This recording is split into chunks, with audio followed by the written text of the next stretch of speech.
Hi everyone, Bijan here, and today we're going to be doing something different.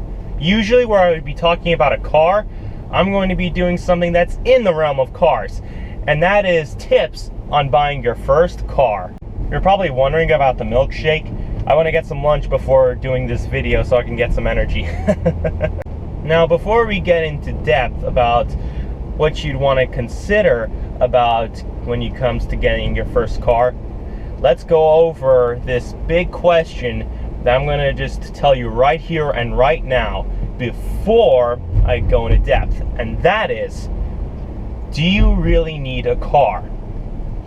And it differs on every person's everyday life. Is your commute short? Is it not too long? Or is it very long? It differs for every person's everyday lifestyle. If you say yes, then let's begin. One big thing to consider when getting your first car is what's your income. Let's say you have $10,000. Say you want a sports car. That's a good idea. Let's say you have $10,000, you want a sports car. So that way you'd want to look around cars on like Craigslist for $10,000. There are many options to choose from. You could get like a 2004 or like a used, really old Subaru WRX STI, which is a great rally car, a lot of fun. Or maybe you want something a little more to the razor's edge, like a BMW M3, like an E36, which is also a really good car as well. Or maybe you want a Chevy Silverado because you want something big, tough, and maybe want to carry a lot of things. Now, one thing to consider also is lots of people, when they want to get their first car, they're usually returning towards a used car, because let's face it, used cars are cheap, they're not too expensive, and some used cars are easy to maintain. Of course, a new car would be too much money and the insurance would go up for most people.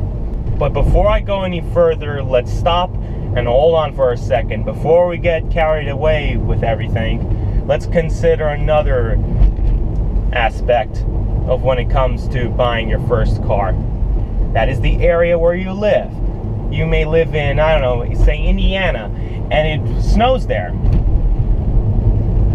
One huge problem about snowing is that, vehicles have a hard time doing well in the snow, unless if you have a vehicle with four-wheel drive. Maybe you'd want something like a Land Rover, Range Rover vehicle. I know, a very big name. I hope I didn't confuse you. That's a great vehicle because it's big, lots of people drive them, and they have four-wheel drive. And thanks to that supercharged V8 most of them have, it'll really get you out of the snow and also out of a lot of trouble. It's a better choice than having a vehicle with rear-wheel drive, which will get stuck in the snow, and that way you'd have to spend like 10 minutes when you're supposed to meet up with your friends, and they call you and say, "Why aren't you here?" "Sorry, I'm shoveling my rear-wheel drive BMW out of the snow." There are some people who live in California, which is the perfect place if you do want a rear-wheel drive car. Some options to consider, to start with a BMW. They're powerful, and when you go off into the back roads, they can take on corners and hard turns like a champ. Get a BMW 330 Ci, the E46 models, I believe that's what they're called. Those are fun cars. Maybe you want a car for yourself, a personal car. A great car to consider is the Honda S2000.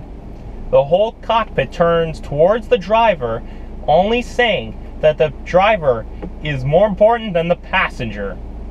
I mean, after all, it really can fit only two people.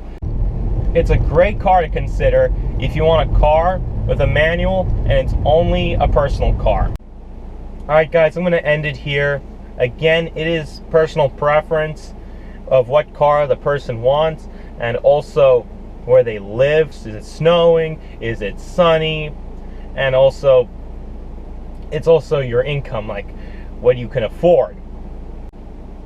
Also, remember this big question: do you really need a car? I hope you enjoyed this video, guys.